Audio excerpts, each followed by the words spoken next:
Question, সেটা অনেক বছর আগে ছিল যে ছবির উল্লেখ তুমি করছো। ঘটনাচক্রে তাতেও আমি যে চরিত্রে অভিনয় করেছিলাম তার পেশাগত দিক থেকে মালতী আর হাসি একই। এটা একটা মিল। দ্বিতীয় মিল হলো সেই ছবিতেও ক্যামেরার পিছনে অভিজিৎ গুহ এবং সুদেশ নারায়ণ ছিলেন, এই ছবিতেও আছেন। আর তৃতীয় মিল হলো সেই ছবিতেও ক্যামেরার সামনে আমি ছিলাম, এই ছবিতেও আমি আছি। তো এই তিনটে মিল অলরেডি আছে।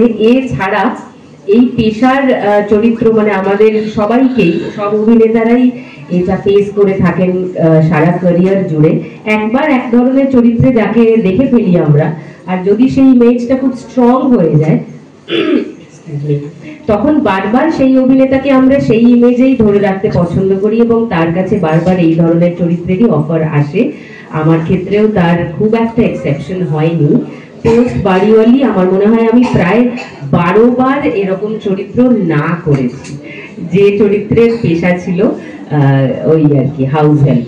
প্রায় 10-12টা ছবিতে আমি না করি, যে না মালতীর পর আর এগুলো করার মানে হয় না। তবে সেটা আমি বলছি 20-25 বছর আগের কথা।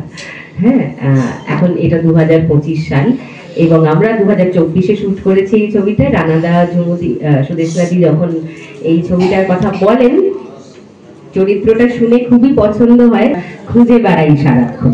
তো সেই রকম একটা কিছু করার অবকাশ আছে, মূলত সেই কারণেই হ্যাঁ করা। এছাড়া কিন্তু সত্যিই মালতীর আর হাসির আর কোনোই মিল নেই, পেশাটুকু ছাড়া। হাসির জীবনটা একেবারেই অন্য এবং তার জীবনের নিজস্ব কিছু ভালো খারাপ মিশিয়েই তার জীবন। খুব একটা ডিটেইলে বলবো না, আশা রাখবো 13 তারিখ অনওয়ার্ডস আপনারা থিয়েটারে গিয়ে সেই ছবিটা দেখবেন। ওর জন্য একটা জোরে বড় করে হাত চাই।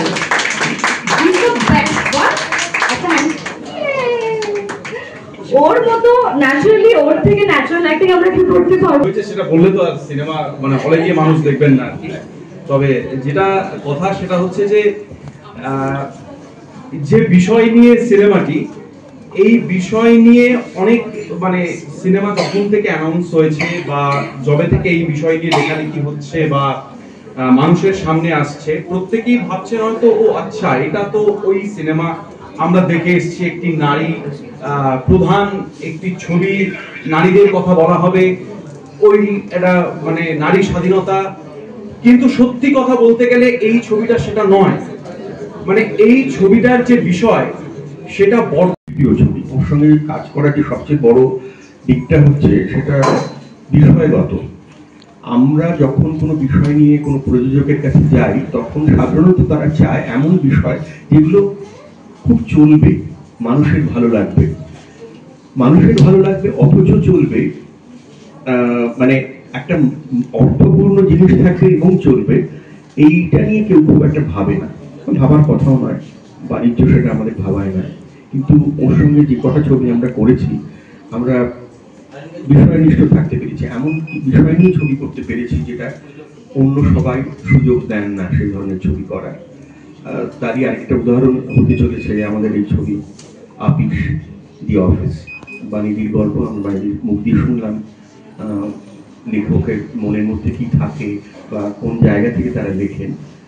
আর সেই গল্পটা পড়ে আমরা অবশ্যই ইন্সপায়ার্ড হই এবং ওর কাছে যাই, গল্পের রাইটটা চাই। উনি আমাদের বলেছিলেন অন্য আরো দুটো গল্প, আরো দুটো না, আরো 2-3টে, এবং আমরা সেগুলো পড়ি। কিন্তু সেগুলো অত্যন্ত ভালো, ডেফিনেটলি সিনেমা করারই মতন। কিন্তু আমাদের তখনও মনে হয় যে এই গল্পটাই সেরা, এই গল্পটাই এই মুহূর্তে করতে পারার প্রয়োজনীয়তা রয়েছে, দরকার রয়েছে। এমন নয় যে বিষয়টা আজকেই করার মতন, গত 15 বছর আগে হতে পারতো, আগামী 15 বছর পরেও আমার মনে হয় এই অবস্থার খুব একটা বিশেষ পরিবর্তন হবে না। এই ধরনের ইউনিভার্সাল বিষয় নিয়ে ছবি করতে খুব ভালো লাগে। কতটা করতে পেরেছি কি পারিনি সেটা 13 তারিখ মুক্তি পাওয়ার পরে দর্শক এবং সবাই করবে। নমস্কার।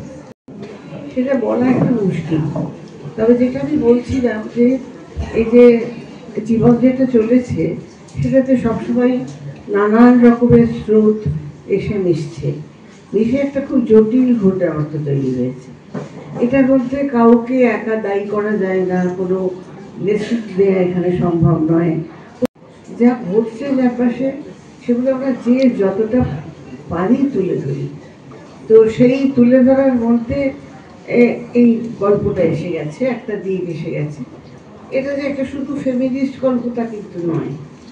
আপনাদের বুঝতে হবে যে এই যে তত্ত্ব কথাগুলো, ফেমিনিজম বলুন, কমিউনিজম বলুন, এই তত্ত্ব কথাগুলো মানুষের জীবন থেকে দেখে শেখা, এবং শেখার পরে কিন্তু এটা ক্রমেই পাল্টাতে থাকে। অভিনয়টা জানি, কিন্তু সাইকেল রিক্সা, কারণ আমাদের জীবনে এরকম হয়েছে, আমরা একটা নিয়েছি, সে গাড়ি চালাতে হবে তার সর্বক্ষণ।